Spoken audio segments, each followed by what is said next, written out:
Welcome to the Above Center Leadership Podcast. I'm Marcy. And I'm Allison, and this is our chance to learn from leaders who know how to get results while staying above center. Let's get started.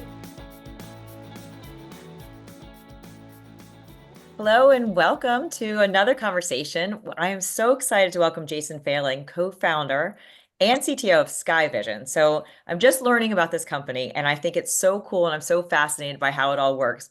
They use AI and smart cameras to streamline dealership operations and enhance customer experience.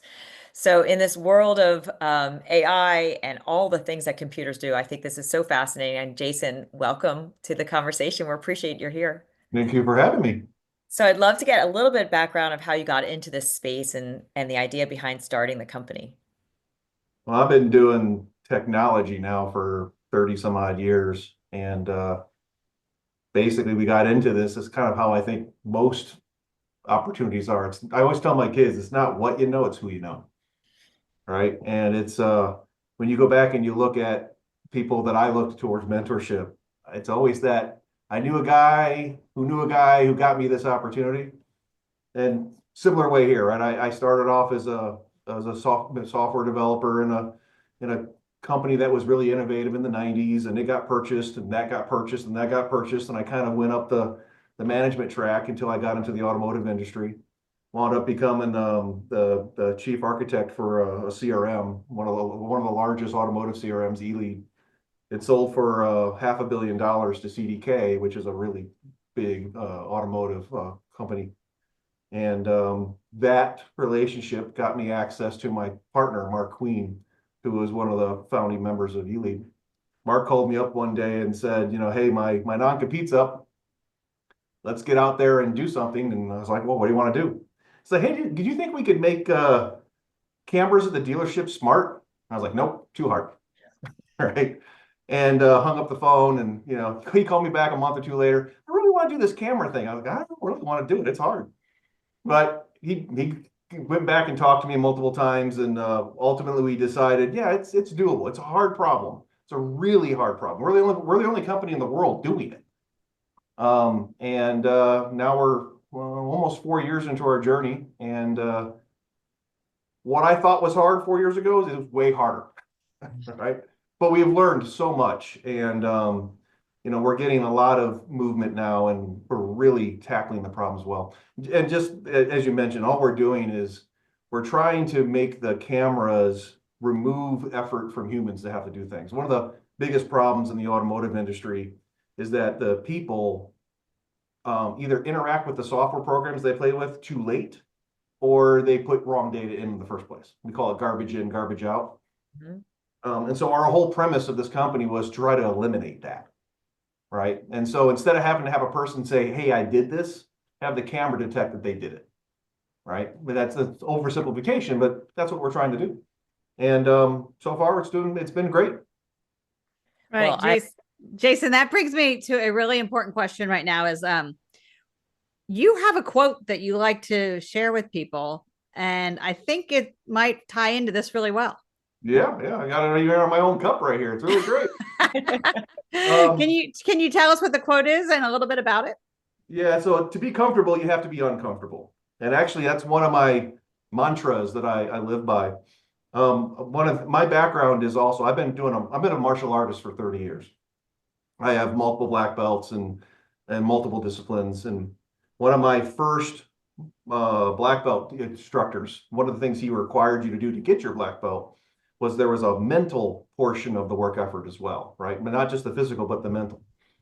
And one of the things he wanted you to do was find something that you were uncomfortable with and get better at it.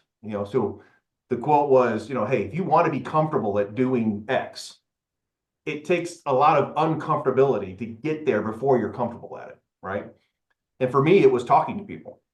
I'm a computer programmer. I'm a nerd. I look at computers all day. I don't like talking to people. Well, now I do. I'm okay, right? But back then, and so I became a telemarketer, right? And having to talk to people, and I was super uncomfortable. And then I started doing things like this, and I started, teaching at the dojo and things like that. And that forced me to get more comfortable with uncomfortable situations. And as you step into these areas that you get uncomfortable, now you become comfortable, and now you have a new stepping ground to go on to the next area and the next area and the next area. And so I constantly believe that if you want to be good at something, you have to be bad at it and be okay at being bad at it. My last name is Fayling, so I'm really good at talking about things that you fail at. So that's the essence of what I'm talking about. You And know, what a great I'm a novice at doing podcasts, so I'm gonna fail at this, and then a while from now I'll be comfortable being uncomfortable doing podcasts. It's amazing. I do love this idea of being comfortable when you're uncomfortable, because then that just kind of gives you that feeling of, well, I've been uncomfortable before and I persevered and figured it out. I can do it again. Because so often when we are uncomfortable and, in our world, we say below center, that's when you react in a way that's not your best self. You blame other people, you get stuck, you procrastinate, you do all these bad things. But instead, your story, jumping in as a telemarketer, if you weren't comfortable, like you just jumped in off the deep end and Yeah. really proved at an early age that philosophy works. That's amazing. I love it. In all fairness, I didn't last very long. Yeah, you still did It was a pretty hard job. But I learned from it and went to the next thing. When you use that example, I was like, wow, okay, you really went for it. Yeah. It was definitely an interesting experience. Anybody that does telemarketing, whenever I get a call from them, I give them all the love I can give them. It's a hard job. Well, now it's hard because we can screen, but I remember Alice and I as sisters, we used to grow up and they'd always call it dinner. And our dad was the best, Yeah. he'd answer it, he'd be really Yeah. nice. He's like, but hang on, my daughter has a question. And then we'd pass it around to all five of us at the table and we wouldn't let him go. And then he'd always end it's like, so how's your dinner? Because you're interrupting ours. That's awesome. We always kind of had fun with that. But I'd love to ask a question around leadership. So you start a company, you have this vision, you have experience from previous leaders and other companies that you worked for, but now you're the man in charge and the company's growing. I would just love to hear any defining moments around leadership and how it's shaped you, how you lead today. Yeah, so I have, like I said, I've been in the technology world for 30 some odd years, and almost probably within the first 5 years of my career, I started doing leadership type roles. I mean, I started out as a team lead on a small little 4-person dev team. At one point, I had 1,200 people reporting to me through the Cox division. And now I'm, running a small startup. We're about 30 people right now. For me, I was uncomfortable and had to be uncomfortable to be comfortable concepts. My biggest defining moment where I went from what I would think was a mediocre manager or leader to pat myself on the back, a good one, was when I got this from my development staff.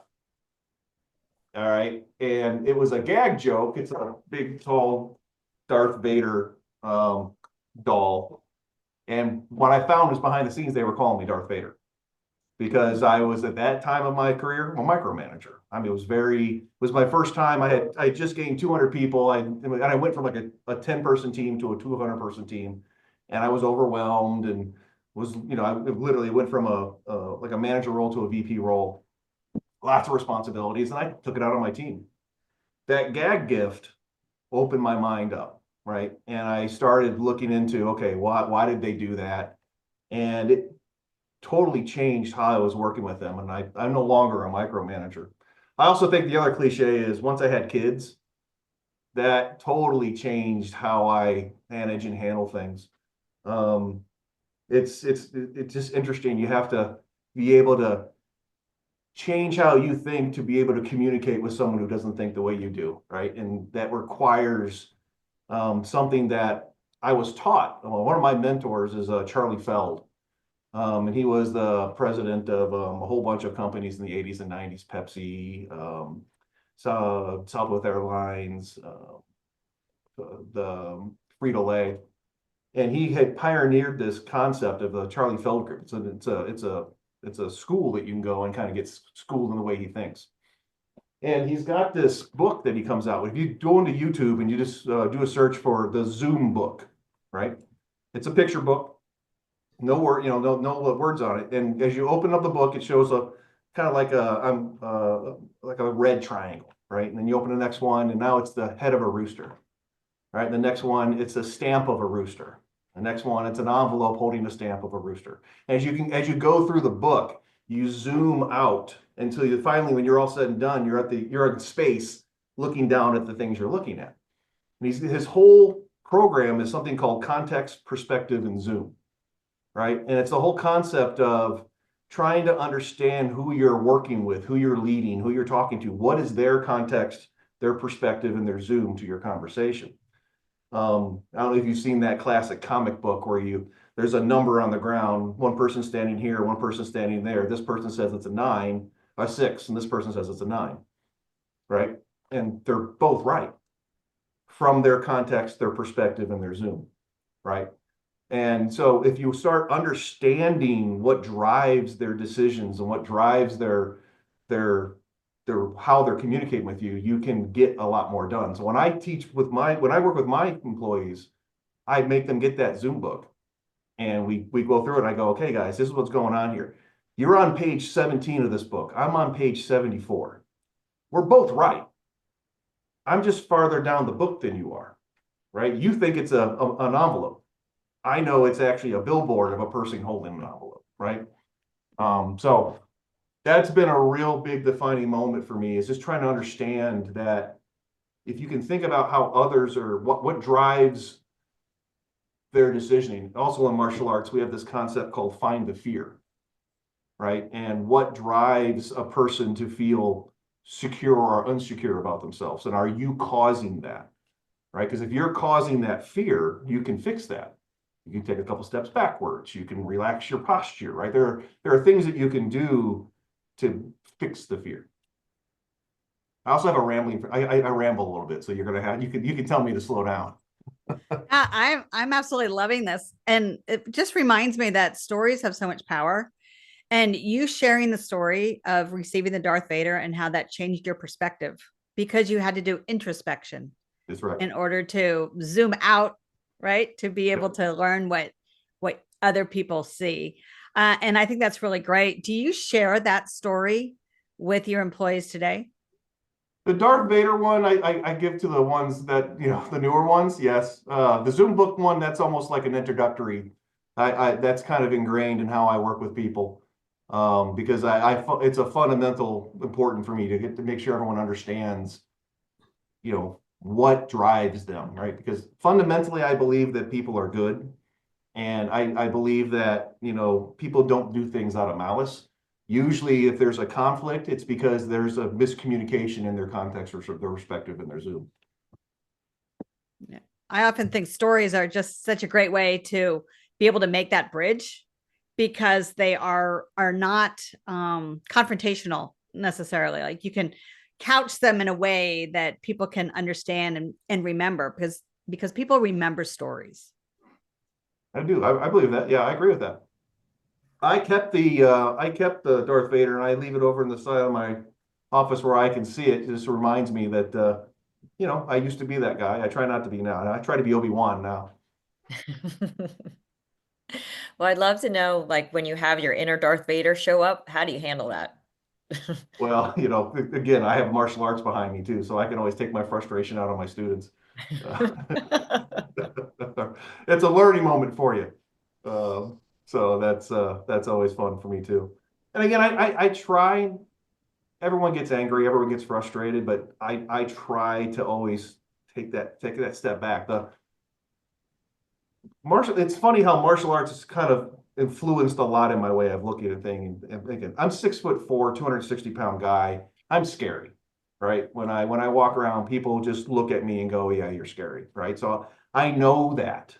And so I have to kind of make sure that I present myself in a way that tries to make people at ease. I had a good friend of mine. We worked together at our last company, had similar size. And the thing that he found to be one of the more powerful things for him to change his reputation, which was a tough love type of boss, is to actually never stand when he's talking to people. So even when he's talking to the group, he leans up against the desk, and he just made these small gestures when he was younger in his career, and it had a great impact on his really the legacy and approachability, because there was so much fear before they actually even knew who he was on the inside. I try to also, it's harder when you get larger teams, right? But But when you have that 50-person team or less, I try to have at least an hour, at least a month, one-on-one with all the resources. And when I do that hour, I don't talk about business, right? That hour is all about them, right? And or myself, right? Well, we'll just, how was your weekend? What are your hobbies, right? So I try to on purpose don't talk about it, the business side of the work, because I want to grow the relationship. Because again, if you feel more comfortable with your manager or your leader, you want to go to war with them, right? You know, it's you want to follow them up the hill, not be griping about it as you do it. Well, I'd love to kind of lean in on that a little bit more with kind of going into your quote, to be comfortable, you have to be uncomfortable, taking a leap into starting your own technology company and how you actually got there, but now you have 30 people. So how do you kind of help to make sure, the right people are thinking the right things, are focused on the right things, you're hiring the right people, all that stuff? Can we get a little insight to those that are having their cushy corporate job with a dream of starting their own thing? Give a little advice. Well, I will say first off, my business partner is without my business partner, I wouldn't be able to do this, right? Because we are literally yin and yang, right? I mean, he's super positive, and I'm almost on the super negative side. And anything is possible in his mind, and everything's a a disaster in my mind. I always tell everybody he's out there selling the dreams, and I'm building the nightmares. Um, but it's a good thing to have, right? Because you kind of need, in my opinion, if you want to have a startup, have a partner that thinks 180 degrees what you think, right? Because there'll be a lot of battles. They're good battles, right? But the outcome of those battles is a good solution that neither of you would have come up on your own with, right? For me, it was, I mean, before doing the startup, I was a software guy, right? This is my first time doing hardware, right? And a big chunk of how to get better at it was my partner's help, because he was able to do the networking and the handshaking. He's a sales guy, right? And so he was able to get us access to talent that had experience, that not only had the experience, but were willing to share it, right? And it's that sharing of knowledge that has helped us grow to where we are right now. We didn't invent how we keep our cameras up and running and our servers up and running. We were taught it from others who are willing to share. But now what I'm doing is something similar. We've been doing this almost 4 years now. Now I'm talking to new startups that are 2, 3 months, 4 months out of it, and helping them understand how to set up your accounts receivable, your accounts finance, getting all your billing set up, how to do marketing, all the little things that people don't think about when you want to run the business, that are really almost the harder. The idea is one thing, but doing all the infrastructure and all the things that have to support the idea, there's a lot behind that. And that stuff behind it is what causes so much stress and where people can get paralyzed and you just feel like, whoa, it's too much. But if they stay close to their vision or their why, you can figure out how to do some of that stuff. I know Alice and I had a similar experience when we were first starting Revel, where we were lucky being sisters. We knew how to pick each other up when the other one was down, and being able to be like, well, we got this, we can figure this out, or we can hire somebody. And so it really, you're speaking to our language about starting something and making sure you have people that are, doing the right things. And I love that you're mentoring other businesses to get started too. Also, with a startup, you have to be comfortably uncomfortable. You have to be okay with knowing that you're pushing something to production that's not perfect. Right. Right. And you have to be okay knowing that, you know what, you're going to get a call from a customer who's not happy. And that's not a negative, that's an opportunity, right? Because when they are unhappy, you want to make them happy. And you figure out how to, if you make this one customer happy, all the future customers will be happy as well, right? So while I don't like my customers being angry with me, we always make sure they're not angry when we're done with them, and we're better because of it going forward. And every month you do that, you go back and you look back a year ago and you go, wow, look where we were a year ago. And I thought we were useless a year ago compared to where we are now. And we're amazing. And if you look at it from an outsider context perspective in Zoom, someone from the outside looks at us and they go, man, these guys are awesome. But they don't realize all the things we had to do to get to here. And we still think here is only halfway. We want to be over here, right? So it can get really humbling, right? To work on this. Yeah. Well, if Charlie ever writes a sequel to his first Zoom book, you have the perfect story. You know, that customer calling you, you're on like chapter 2, zooming in on this customer complaint, but a couple pages later, you have like all these satisfied customers because that one person gave you the insight of what was going wrong. So we can call Charlie and let him know that there's a case study in the mix. I like that. So tell us a little bit more, like when it comes to like leading your team and when other people are stressed. It does seem like within the world of technology, so many things are changing, and it's probably pretty easy for employees to get overwhelmed with all the work they need to do because there always is a lot of work. How do you help your teammates or your partner stay above center and stay, kind of in that confident lane with the mindset that they can get their work done? Yeah, there's different management techniques, right? There are some of the managers that kind of come in and will be, more of a dictator type. Hey, get this done. Or you're late. You should have done this better. That kind of management style. That was me 15 years ago, right? Now I'm more of a, hey, let's be realistic here. We've got this much work to get done. What's realistic and how we can get it done. Let's take it one at a time.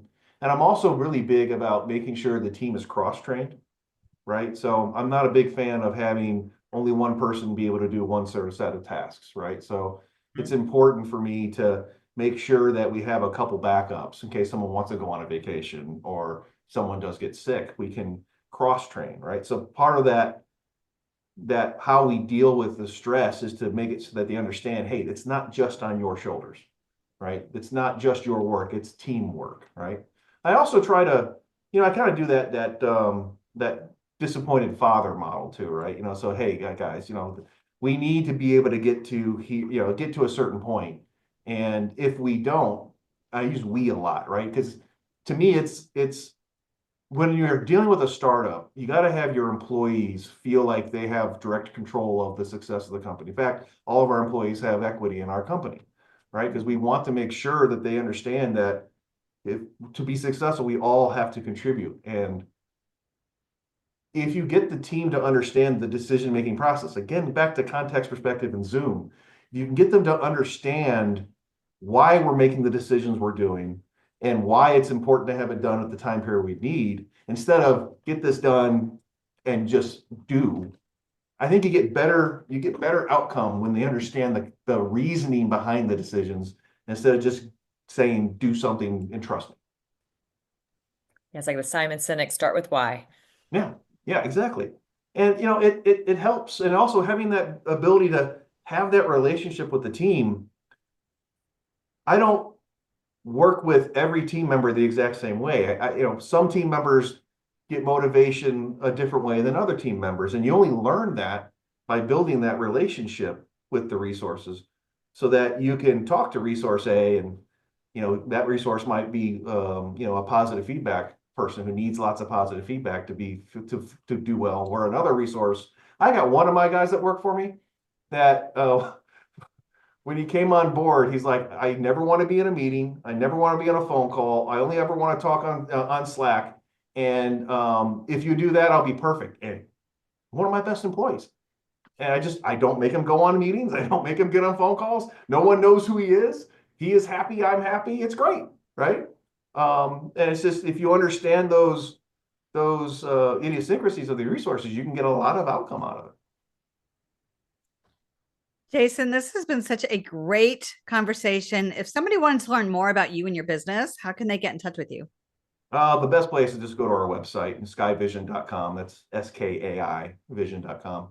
And we have a contact page there. I'm also on LinkedIn. I'm the only Jason Fayling in the world, so you can't miss me. So you can reach out to me on LinkedIn as well. Well, we always like to say, don't let the start stop you. Or at least my sister likes to say that, and I've stolen it from her. But we're going to continue that idea. Don't let the start stop you. We are so glad that you are here from your podcast novice. I think you've done an excellent job. We are Revel Coach. Bye. Great to meet you. You. Bye.